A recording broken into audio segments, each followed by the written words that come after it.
नमस्कार, मी संदर्भ ग्रंथपाल प्रसाद भडसावळे आज आपल्यासमोर सादर करत आहे ग्रंथमित्र।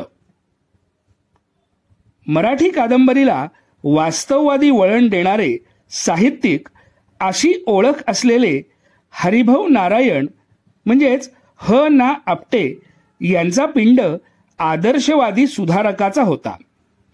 समाजातील स्त्री पुरुषांच्या, प्रामुख्याने स्त्रियांच्या समस्या त्यांनी आपल्या साहित्यातून मांडल्या। मराठीतील पहिलीच आत्मकथनात्मक कादंबरी लिहिणाऱ्या हरिभाऊंना मराठी कादंबरी क्षेत्रातील युगप्रवर्तक मानले गेले।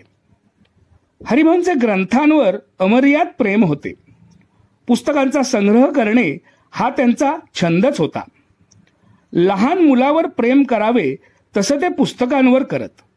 ग्रंथांवरील त्यांचे प्रेम मृत्यूसमयीही कमी झालेले नव्हते।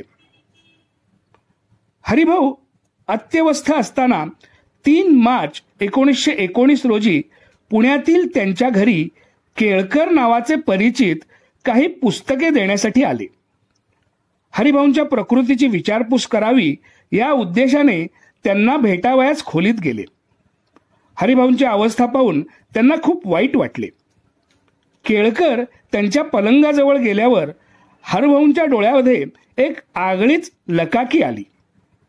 किंचित स्मित करत ते केळकरांना म्हणाले, समोर कपाटात काही पुस्तके आहेत, ती सारी आणून मजजवळ द्या। त्यातील काही माझ्या अंगावर पसरा। माझे सारे आयुष्य ग्रंथातच गेले। आता डोळे मिटतानाही ग्रंथांच्या सहवासातच मला राहू दे। हे ऐकून केळकरांना गहिवरून आले। हरिभाऊंची ग्रंथभक्ती पाहून त्यांच्या डोळ्यात अश्रू उभे राहिले। कपाटातील काही पुस्तके त्यांनी हरिभाऊंच्या बिछाण्यावर आणली। अंगाखांद्यावर पहुडलेल्या त्या ग्रंथांकडे प्रेमभराने पाहत त्या ग्रंथांच्याच सहवासात या ग्रंथमित्र साहित्यिकाने जगाचा निरोप घेतला। ग्रंथांवर निरतशी प्रेम करणारे हरिभाऊ नेहमी म्हणत, ग्रंथ आपले खरेखुरे मित्र आहेत। आज हजारो वर्षे जगाचे पाऊल पुढे पडते ते ग्रंथांमुळेच। धन्यवाद।